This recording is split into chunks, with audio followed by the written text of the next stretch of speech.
Hoy tengo un pequeño reporte para ustedes, pero antes del reporte quiero compartir la palabra del Señor en el mismo contexto del reporte que traigo, hermanos. Dios es bueno, hermanos. Antes de entrar en la escritura, les voy a compartir tres escrituras muy sobresalientes sobre la fe. Lo que la palabra de Dios dice, hermanos. Pero antes yo quiero hacer algunas preguntas antes de entrar en las escrituras, hermano.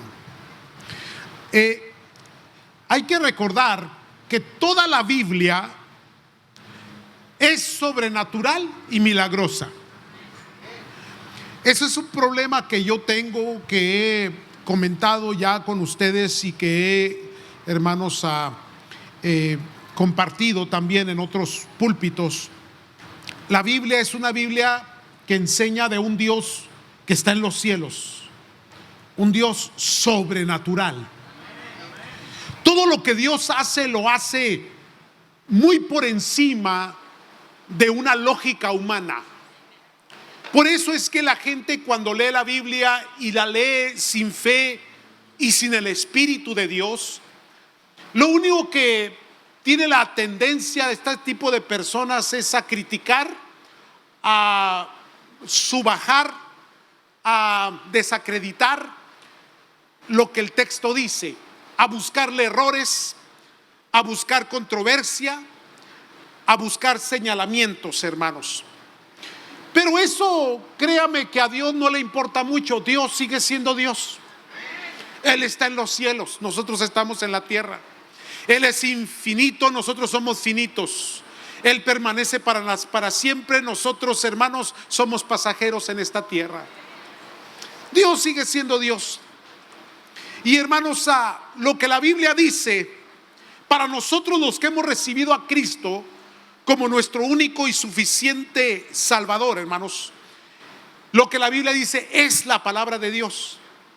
Y la creemos y la atesoramos, y la vivimos y la experimentamos y la predicamos y la enseñamos. No la desmembramos, no la desacreditamos, no le quitamos una parte. Creemos que todo lo que la palabra de Dios dice viene de Dios y es para nosotros, hermanos. Ahora bien, cuando leemos, hermanos, encontramos y hay algunos argumentos aquí de muchos grupos cristianos que dicen que los tiempos de lo sobrenatural y lo milagroso se terminó ya, que era única y exclusivamente para el comienzo de la iglesia y que ya no son para el día de hoy, y que no deberíamos nosotros de ser expectantes de cosas milagrosas o sobrenaturales porque no son necesarias. Yo, en cambio, creo que hoy más que nunca se necesita lo sobrenatural y lo poderoso, lo milagroso. No podemos sobrevivir si no hay milagros. No podemos, hermanos, enseñarle a la gente que tenemos un Dios poderoso cuando Dios no se manifiesta en su poder y en su gloria. Hay gente que dice, bueno, solamente algunos versículos aplican y no todos los versículos son para este tiempo. Yo sigo creyendo que todos los versículos son para este tiempo. Aún las manifestaciones del Espíritu, de las cuales también mucha gente argumenta que ya no son para este tiempo. Y la pregunta es, ¿podemos experimentar milagros el día de hoy? Y si podemos, entonces, ¿por qué son tan escasos? Hemos visto muchas personas adjudicarse milagros sin que los milagros existan. Y por eso, hermanos, es que el mundo nos critica tanto, porque hablamos y decimos cosas que no hemos experimentado o que no han sucedido. El hecho de que haya personas que hagan mal el trabajo de Dios, eso no quiere decir que Dios ha dejado de ser Dios, ni tampoco ha dejado de hacer los milagros que Él quiere y debe y cuida por hacer. entre su pueblo, hermanos. Entonces, ¿qué voy a creer? Voy a creer lo que está escrito, lo que la palabra de Dios dice. Ahora bien, vamos a creer las obras de Dios, hermanos. Para esto, hermanos, para dar respuesta a estas preguntas que hemos planteado aquí, ¿terminaron los tiempos sobrenaturales y de milagros? ¿Solamente aplican ciertos versículos? ¿Podemos experimentar los milagros hoy? ¿Por qué son tan escasos?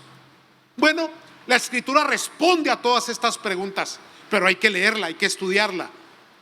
Ahora, para ello, hermano, vamos a la primera escritura que se encuentra en Mateo capítulo 17, por favor, versículo 14 al 21. Y esta escritura nos va a dar una luz muy amplia en respuestas a las preguntas que hoy tenemos sobre los milagros y sobre si la escritura es viable hoy, si todos los textos son para el tiempo de hoy, o sencillamente, como algunos dicen y argumentan, eso ya es del pasado, no es para el presente. Esta escritura, hermanos, nos va a dar unas enseñanzas bien hermosas. 3 puntos antes del milagro y 3 puntos después del milagro que vamos a ver. Pero para ello hay que leerlo con mucho cuidado, con mucho amor, con mucha paciencia. Lea el texto, por favor. Mateo 17, 14. ¿Lo tienen? Cuando llegaron al gentío, vino a él un hombre que se arrodilló delante de él diciendo: Señor, ten misericordia de mi hijo, que es lunático y padece muchísimo, porque muchas veces cae en el fuego y muchas en el agua, y lo he traído a tus discípulos, pero no le han podido, ¿qué dice su Biblia? Sanar. Respondiendo Jesús dijo: oh generación incrédula, ¿y qué? 2 pronombres aquí: incrédulos y perversos. Generación incrédula y perversa. ¿Hasta cuándo he de estar con vosotros? ¿Hasta cuándo os he de soportar? Traédmelo acá. Se oye como una molestia, ¿no? Un Cristo molesto. Vamos adelante. 18. Y reprendió Jesús ¿a quién? Al demonio, el cual salió del muchacho, y éste quedó sano desde aquella hora. Vinieron entonces los discípulos a Jesús aparte, dijeron: ¿por qué nosotros no pudimos echarlo fuera? Jesús le dijo: por vuestra poca, ¿qué, hermano? Porque de cierto os digo que si tuvieres fe como un grano de mostaza, diréis a este monte: pásate de aquí allá, y se pasará, y nada os será ¿qué?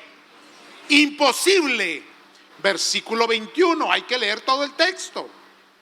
Pero este género no sale sino con oración y ayuno.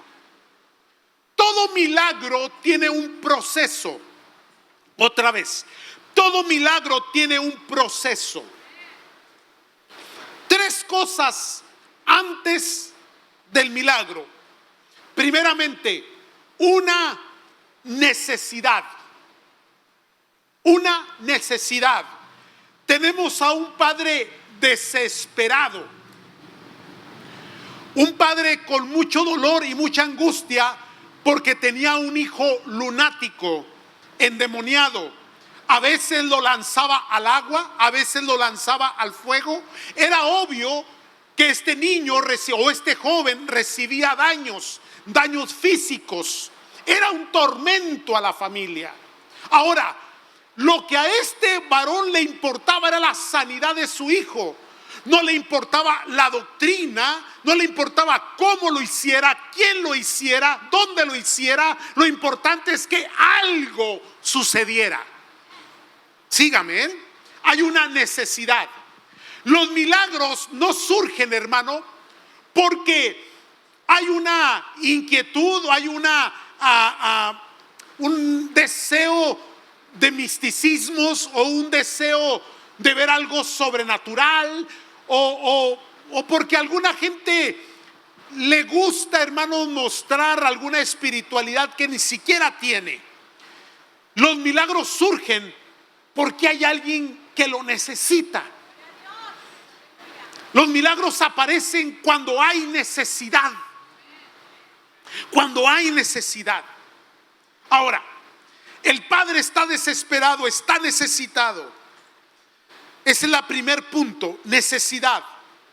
El siguiente es, en la necesidad hay una imposibilidad. Tenemos que entender que hay cosas que solo Dios las puede hacer, hermanos. Solo Dios las puede hacer.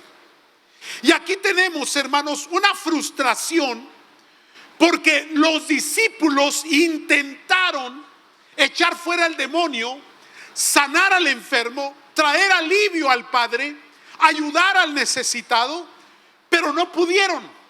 Algo imposible, imposible. Ahora bien, de la necesidad pasamos a la imposibilidad. Luego viene, hermanos, el Señor Jesús aparece y cuando recibe la información de lo que ha pasado, Él tira una exhortación, pero no cualquier exhortación. Este es un regaño muy fuerte, hermanos. Es una llamada de atención fuertísima. Cuando lo están leyendo, tú puedes ver que el Señor Jesús da una reprendida a todos los que lo están oyendo, desde los discípulos a todas las personas que se estaban amotinando, porque había mucha gente. Dentro del gentío que había muchas discusiones, argumentos, diferencias. Había, hermanos, muchas cosas que se estaban moviendo en ese momento. El Señor Jesús tiene que poner orden. Y el Señor Jesús da una reprendida a todos los que están ahí en ese momento.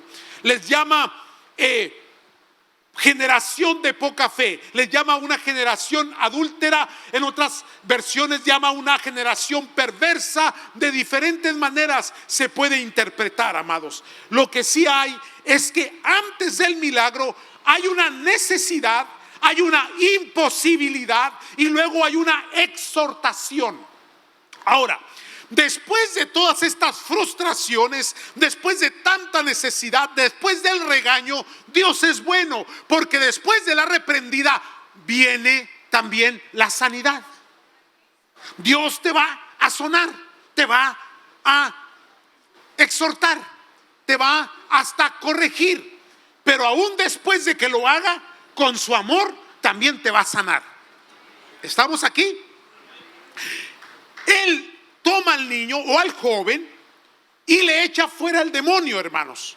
En ese momento recibió una sanidad. El milagro aparece. Antes del milagro, que había una necesidad, una imposibilidad y una exhortación por la falta de fe. Entra la sanidad. Pero después de la sanidad, esto no se queda así. Ahora es el tiempo de aprender, es el tiempo de crecer. Porque entonces los discípulos lo separan al Señor Jesús ya en privado, no en público, en privado, y les preguntan: Señor, ¿por qué nosotros no pudimos? ¿Qué nos faltó? ¿Qué sucedió? ¿Qué estaba pasando en ese momento? El Señor Jesús, después de la sanidad, número uno, les da una enseñanza. En la enseñanza les dice: miren, no sucedió nada por vuestra poca fe. Fe. El ingrediente principal del milagro es la fe. Fe. Al que cree, todo le es posible. El problema es creer. Señor, ¿por qué nosotros no pudimos? por vuestra poca fe. En la enseñanza, después de la instrucción que Cristo les da, ahora viene un segundo punto. Después de la enseñanza, el Señor los tiene que afirmar en la fe. Les tiene que dar una palabra de convicción. Entonces el Señor les va a dar una afirmación. La afirmación es la siguiente: si alguno de vosotros tuviese fe como un grano de, quiere decir una pequeña cantidad de fe, no se necesita mucha. Si pudieses creer tan solo como un pequeño grano de mostaza, esa pequeña fe tiene el poder de mover montañas. Eso es lo que está diciendo. Fíjese bien: necesidad, imposibilidad, exhortación, la sanidad. Luego el Señor les da la enseñanza, pero ahora hay que afirmar la fe. El Señor les está diciendo: si hay fe en ustedes, si la hay, porque ya la tienen. Es pequeña, pero hay que saber usarla, hay que saber aplicarla, hay que saber creer. En la afirmación les dice: con un pequeño grano de mostaza que mida así tu fe, podrás decirle a esta montaña, a este monte: muévete de aquí para allá, y se moverá. Entonces, después de la afirmación, ahora les va a dar un consejo. El consejo es el siguiente, diciéndoles: pero ¿qué, hermano? Género no sale sino con. Ahora, vamos a recapitular correctamente lo sucedido. Aparece una persona con una grande necesidad. Se vuelve imposible en la capacidad humana. Luego Dios llega y nos da la exhortación, la reprensión, y te dice: cree, cree. Luego viene la sanidad. El Señor nos dice: sí se puede. Aquí está el niño, el joven sanado. Después de ello dice: esta es la enseñanza. Lo que les faltó fue la fe. Ellos en su mente están diciendo: entonces no tenemos fe. Es obvio que hay una conclusión, pero el Señor va a afirmar diciéndoles: si tuvieses fe como un grano de mostaza, ustedes van a poder hacer esto y mucho más. Y luego viene el consejo. Pero hay cosas que se pueden lograr cuando es falta de fe, o cuando es algo que te supera. Hay que someterlo al ayuno y la oración. Ah, caray. ¿Estamos entendiendo, hermanos? Entonces, vaya conmigo, esa es la primera escritura. Juan capítulo 14, versículo 11 al 14. Ahora, vamos a desacreditar estos versículos. Vamos a creer que estos versículos son únicamente para el tiempo de Jesús o para el tiempo de los apóstoles. O vamos a creer lo que la misma Biblia dice: cielo y tierra pasarán, pero mi palabra no pasará. Jesucristo es el mismo ayer, hoy y por siempre.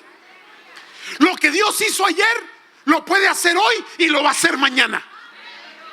Ahora la pregunta es: ¿quién tiene la fe para creer esto? Ese es el punto, hermano. Él nos va a exhortar, pero después que nos exhorte, también nos va a enseñar. Después que nos enseñe, nos va a afirmar. Y después que nos afirme, nos va a aconsejar. ¿Ya lo tienen? Juan 14, 11. Vamos a elevar la congregación a otro nivel de fe, hermano. El Señor Jesús dijo, Juan 14, 11: creed que yo soy en el Padre y el Padre en mí. De otra manera, creedme por las mismas obras. Creedme por las mismas obras. Ahora, ¿qué se necesita para que la gente comience a creer que la obra de Dios se manifieste? Ahorita lo voy a llevar ahí. Nomás ponga eso en su mente. El Señor Jesús dice: créanme por las obras. Ahora, ¿cuál fue la obra que Cristo hizo en ti? ¿Te recuerdas? Hay cosas que tú no podías, que tú no tenías la capacidad, pero Dios las hizo en ti.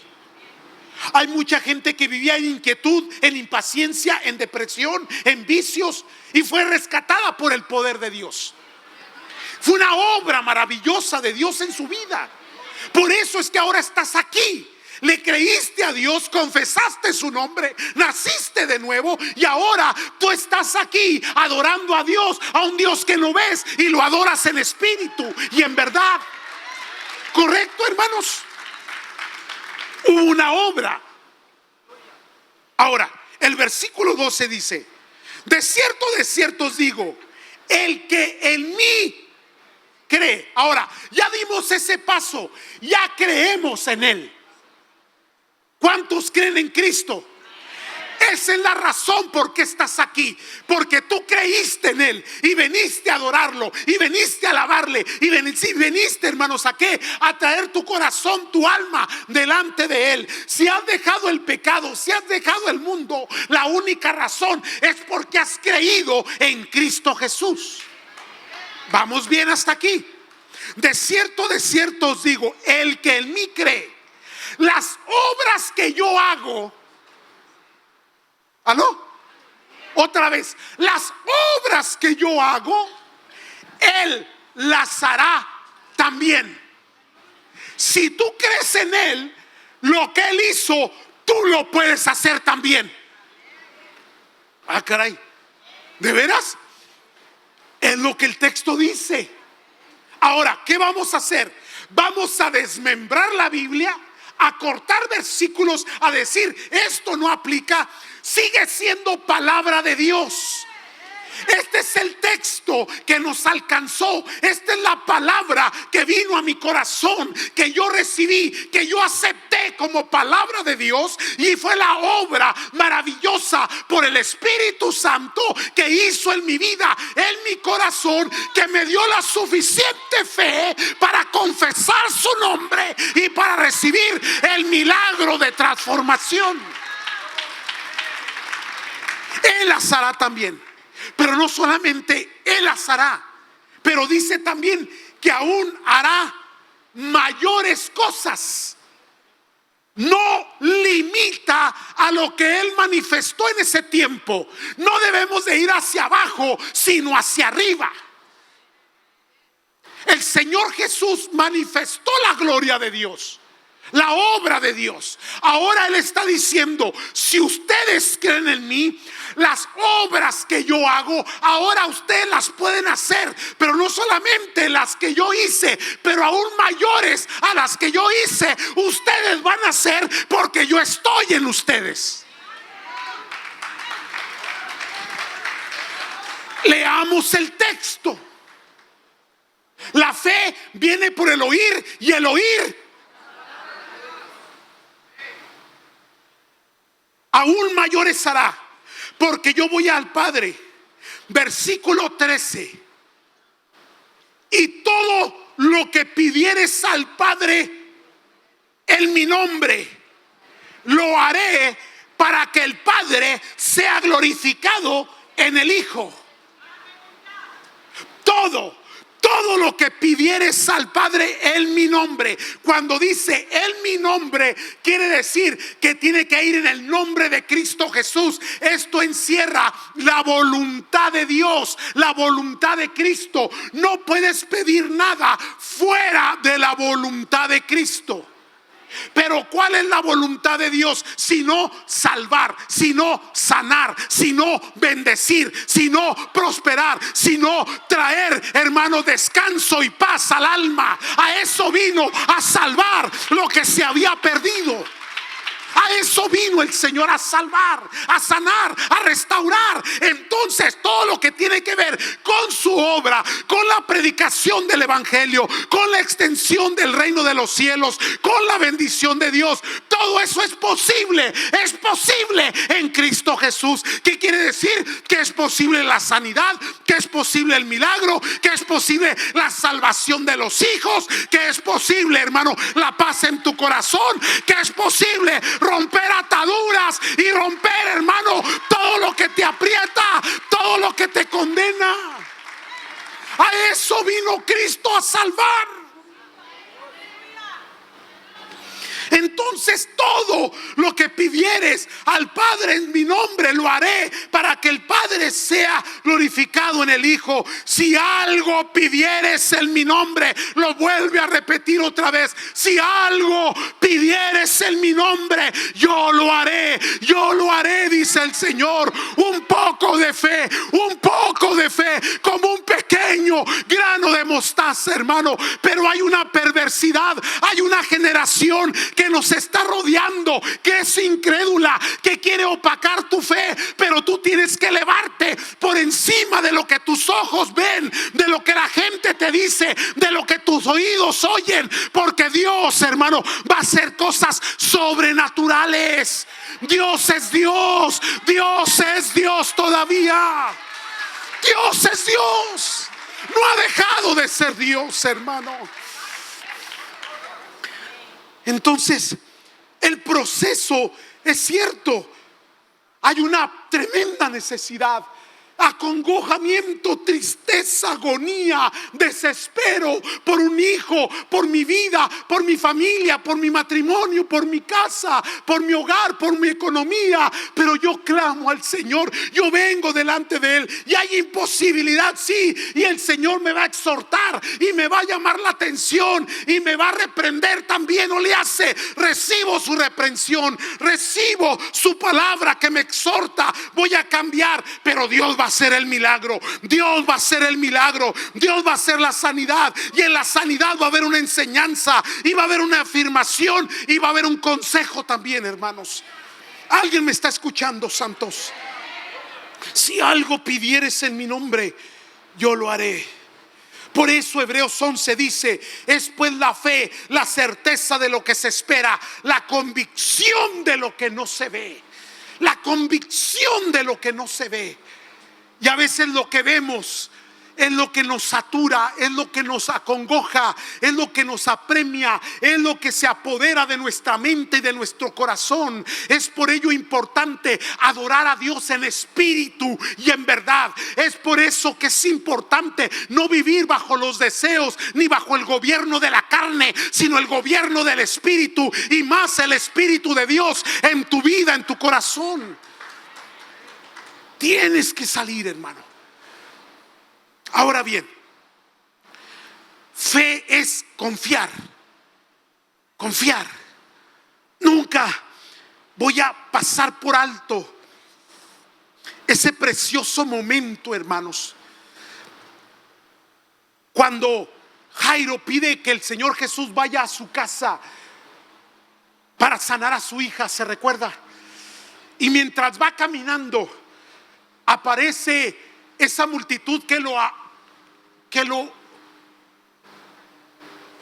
empujaban y le apretaban y le estorbaban para poder llegar a la casa a sanar a la niña. Y luego se detiene todo el desfile, porque una mujer llena de fe le arranca el milagro al Señor Jesús. Se lo arrancó, hermanos. Se lo sacó. Porque la fe es poderosa, hermanos. Es poderosa. Al que cree, todo le es posible. Y alguien, mientras está todo este asunto ahí, alguien llega y le dice a aquel hombre: ya no molestes al Señor. Tu hija murió. ¿Se recuerda? Ahora, yo siempre he pensado en ese momento, cómo se sentiría aquel hombre. Y quiero mirar la escena en donde Cristo sabe lo que está pasando entre la multitud. Su omnisciencia está ahí, porque Él dijo: ¿Quién me tocó? Señor, te están empujando. Sí, pero virtud salió de mí. Él sabía quién era. Él sabía lo que estaba pasando. Y puedo ver el intercambio de miradas entre aquel hombre y Cristo Jesús. Aquel hombre con el desespero de que ya era, la tragedia había llegado a su vida. Pero hay unas palabras que salen del Señor Jesús. Confía. Confía. Algunas otras lo dicen de otra manera, traducciones, pero la palabra es confía. Porque la fe es confianza. Y tener confianza es tener paz. La persona que no tiene paz no tiene confianza. El que no tiene confianza no tiene fe. Por eso vives siempre alterado, siempre enojado, siempre molesto, siempre insatisfecho, descontento. Todo lo que pasa en tu entorno te inquieta, te desanima, te desespera. Falta de confianza, falta de fe.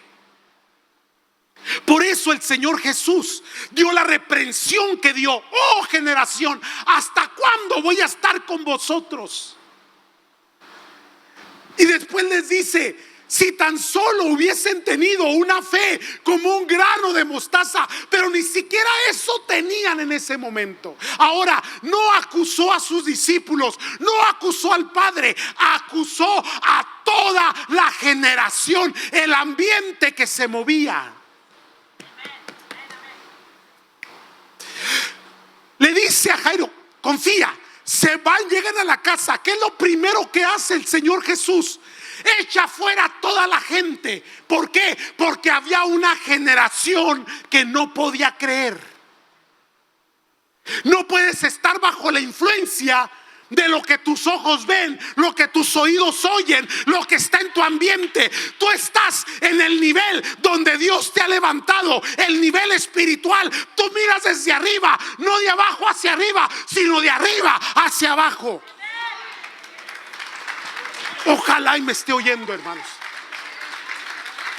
Porque si lo puedes creer, cosas grandes vienen a tu vida, milagros sobrenaturales. Es tiempo de que la iglesia se levante en el poder del Espíritu Santo, en el poder de Dios, hermano. Fe, fe, fe, hermanos. Y el Señor habló a la niña muerta y le dijo: levántate. Y fue levantada, hermano. Fue levantada y entregada. ¿Y qué dijo? Tiene hambre, dale de comer.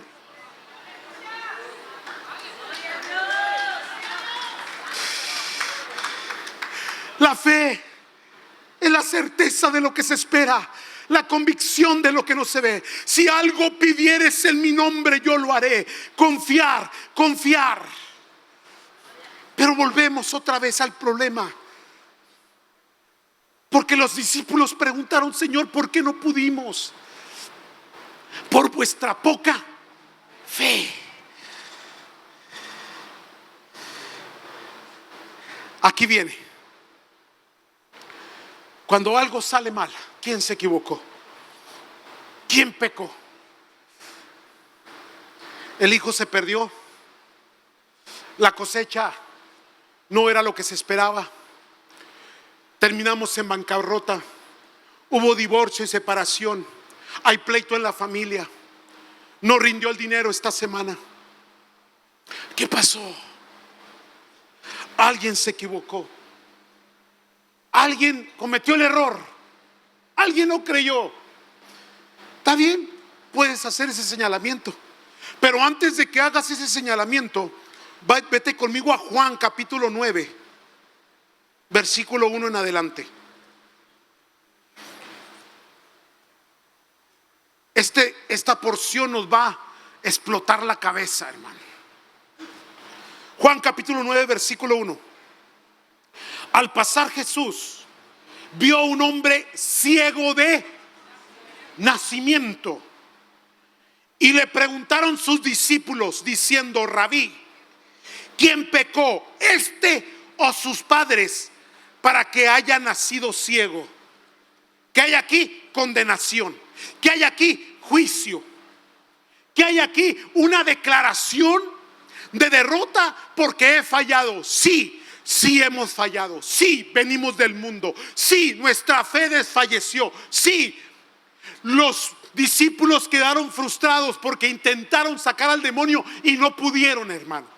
Sí, hermano, usted puede acusar de lo que usted quiera, de lo que usted quiera, pero a usted no lo puede perseguir su pasado, ni sus errores, ni sus fallas, porque hay un sacrificio en la cruz del Calvario donde fue derramada una sangre gloriosa que limpia, que santifica y que purifica toda falta, todo pecado, toda incredulidad, echa fuera todo lo malo, todo lo inmundo, todo lo que contamina y todo lo que quita la fe. Eso es lo que hace la gloria y el poder de Dios en el sacrificio de la cruz.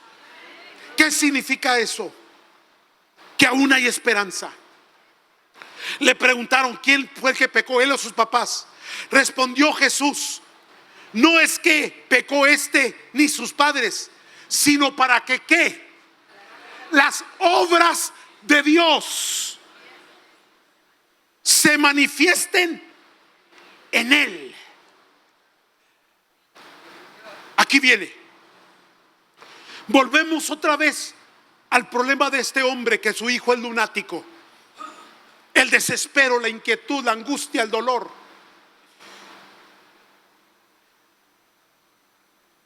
¿Y por qué la imposibilidad? Porque después de la necesidad viene la imposibilidad y luego viene el regaño, la exhortación. ¿Sabe cuál ha sido nuestro problema? Que somos autosuficientes. Hemos abandonado a Dios. No lo necesitamos. Para eso hay doctores, para eso hay medicina, para eso hay trabajo, para eso hay economía. Y por ello, cuando viene la necesidad apremiante, nuestra fe no está fortalecida, porque siempre hemos sido codependientes de nuestras propias fuerzas y capacidades.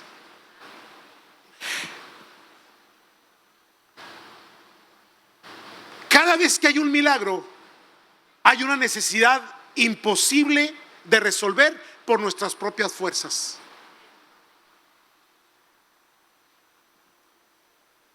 Imposibilidad. Ahora bien, las obras que yo hago, dijo el Señor Jesús, vosotros las haréis y aún mayores que estas. ¿Por qué está en esta condición esta persona? Ciega de nacimiento. Está en esta condición por una simple y sencilla razón: para que se manifieste la obra de Dios. ¿Por qué hay una necesidad en ti? Porque Dios se va a manifestar, porque Dios te va a corregir, porque Dios te va a exhortar, porque tus ojos se desviaron, porque tu corazón estaba confiado en las riquezas de este mundo, porque tú tenías otras prioridades, porque estabas desenfocado, porque estabas desalineado, porque estabas caminando, dando pasos en el lugar equivocado. Pero llegó ese problema apremiante que te acongojó, te entristeció y no supiste ni a dónde ir ni cómo resolverlo. Pero entonces aparece la palabra de Dios, aparece la promesa, y en la promesa se resuelve el problema. Dios te bendice y te enseña cómo es que puedes hacer las cosas y las obras más de las que Cristo hizo entre nosotros, hermanos. Fe. Despierta la fe. Despierta en ti esa fe por la palabra. ¿Qué es, hermano? La obra de Dios.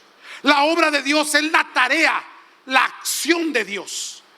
La tarea, la acción de Dios. Y el Señor Jesús dijo: las obras que yo hago, vosotros las haréis. La tarea que yo hago, la acción que yo hago, vosotros las haréis. Pero mire bien el texto, hermano, porque el texto dice: las obras de Dios, para que la obra de Dios se manifieste.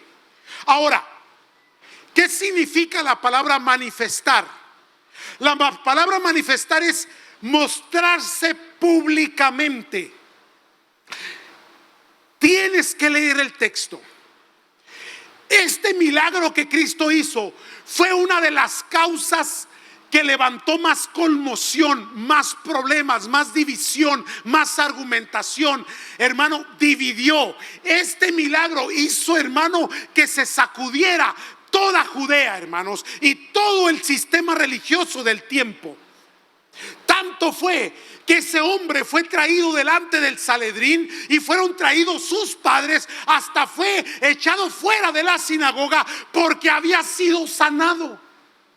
¿Quién te sanó? No lo sé. Alguien me dijo, me puso lodo en los ojos y me dijo, ve, lávate al estanque, y fui sanado.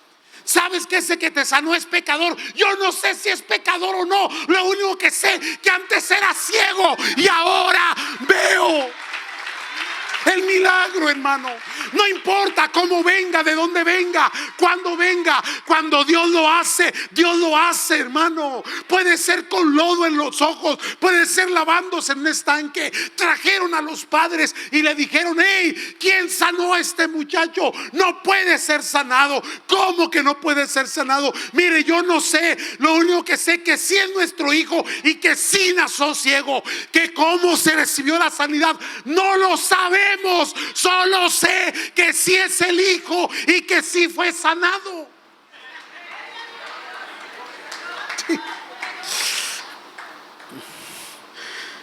¿Alguien está oyendo hoy, hermano?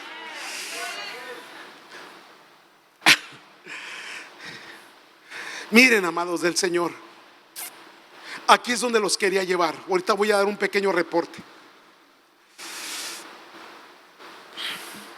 ¿Por qué suceden las cosas como suceden? Yo estaba perdiendo un poco la paz. Y la falta de paz es la falta de confianza.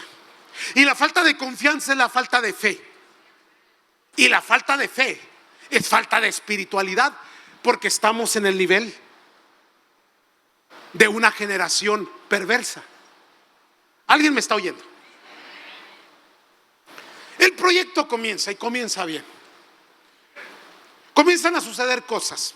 Se retrasa una cosa, se retrasa otra. En lo que se empiezan a retrasar, los números comienzan a cambiar. Estoy hablando del proyecto.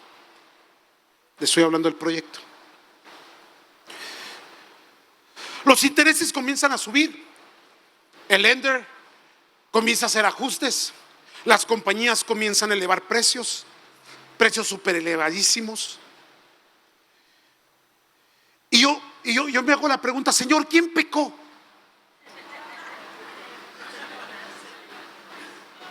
Digo, ¿quién la regó aquí? ¿Tú o yo? Este es el peor momento. El peor momento para empezar un proyecto. ¿A quién se le ocurre en un momento como este comenzar un proyecto de ese calibre?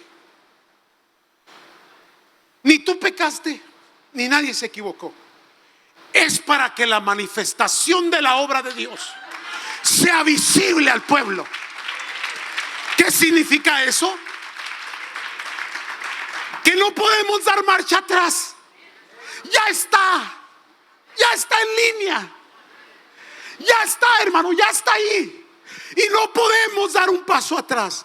Ahora que vamos a necesitar un milagro. Un milagro. Y para que sucedan los milagros, ¿qué se necesita? Fe. Fe. Todo lo que pidieres al Padre en mi nombre, yo lo haré. Dios me dio confianza, porque era lo que necesitaba, confianza. Como aquel hombre, cruzamos miradas, yo y el Señor Jesús. ¿Qué onda? Ya se murió la niña. ¿A qué vamos? ¿Se muere el proyecto? ¿Qué rollo? Y él me dice, confía. Y luego entra la siguiente pregunta. ¿Hasta dónde te alcanza tu fe? Aquí viene. Aquí viene. Porque me metí con Dios, hermano. Señor, dame la fe que necesito. ¿Hasta dónde me alcanza mi fe? Mi fe me alcanza así, hermano. Que el proyecto le vamos a dar comienzo en cuanto la ciudad suelte los permisos, sin importar, con o sin compañía. Ahí está ya, con o sin. Ojalá y sea con, porque yo no quiero meter mis manos ahí. Pero le voy a decir qué es lo que va a pasar. Que vamos a hacer lo que mejor sabemos hacer: ayuno. Y porque hay género que sale únicamente con. Vamos bien, vamos bien, vamos bien. ¿Para hasta dónde te alcanza tu fe? Mi fe me alcanza para que con el dinero que tenemos comenzar. Y vamos a esperar a que ese jarrón de aceite no pare de fluir. No pare de fluir. Y voy a creerle a Dios por un milagro financiero en donde no tenga que pedir prestado. Y todo lo que hagamos, lo hagamos sin préstamo. Esa es mi fe. No sé si me va a alcanzar o no, pero lo voy a creer en el nombre de Cristo Jesús, porque se lo voy a pedir a Él en ayuno y en oración, hermano. Ahora, este es como un juego de ¿cómo se llama cuando estás la pelotita de allá para acá? De ping pong. Yo ya se la respondí al Señor. ¡Pah! Ahora le toca a Él responder de allá para acá. Yo le voy a creer a Dios. ¿Qué vamos a hacer? Ayuno y oración, hermano. Vamos a pedirle al Señor que por qué se complican las cosas, porque que a quién vamos a culpar, a quién le vamos a señalar. Le vamos a echar la culpa a la economía, a los intereses, le vamos a echar la culpa al pueblo, le vamos a echar la culpa al pastor, a quien usted quiera. Pero lo único que le puedo decir es que ni por esto ni por aquello, si para que el nombre del Señor sea glorificado, porque necesitamos la manifestación de Dios. Necesitamos la manifestación de Dios, hermano. Y lo vamos a creer. Oh, yo lo voy a creer con toda mi alma y con todo mi corazón, hermanos. Entonces, amados del Señor, fe, fe. Llegó el tiempo de aplicar la fe. Llegó el tiempo, hermano, de verdaderamente, no porque nosotros tengamos una fe súper, no, sino porque hay una necesidad. Hay una necesidad y hay una imposibilidad. No podemos, pero hay un Dios en los cielos que sí puede, sí puede, sí puede. Yo no puedo, pero Él sí puede. Yo no lo echo fuera, pero Él viene a echar fuera ese demonio, hermano. Y lo único que Él me está pidiendo es una fe como un grano de mostaza. Me dijo: si tienes una fe pequeña, con esa fe pequeña yo me encargo del resto. Y si Él se va a encargar, Dios lo va a hacer en el nombre de Cristo Jesús, hermanos. Amén, santos. Yo lo voy a creer, hermanos. Voy a cerrar con este texto, Salmo 37, versículo 1 al 6. La reprensión del Señor Jesús. Oh, generación mala, generación perversa, generación incrédula. Pero yo no pertenezco a esta generación. Yo pertenezco al reino celestial, hermanos, al reino celestial. Y el Salmo 37, 1 dice: no te irrites a causa de los malhechores, no tengas envidia de los que practican la iniquidad, porque como la hierba pronto se secarán y se marchitarán como la hierba verde. Estoy en la versión de las Américas, hermanos, y el versículo 3 dice: confía en el Señor, confía en el Señor y haz que haz el bien, habita en la tierra y cultiva la fidelidad. Esa es nuestra parte, confiar en Dios, hacer el bien, habitar en la tierra, hacer la obra que Dios nos ha encomendado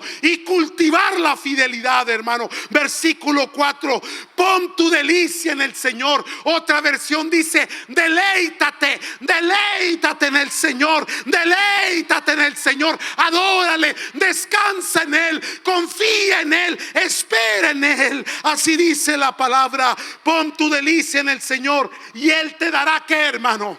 Las peticiones de tu corazón. Encomienda al Señor tu camino, confía en Él y Él hará. Aquí en mi Biblia dice, Él actuará, Él hará la obra preciosa. Versículo 6, hará resplandecer tu justicia como la luz y tu derecho como el mediodía.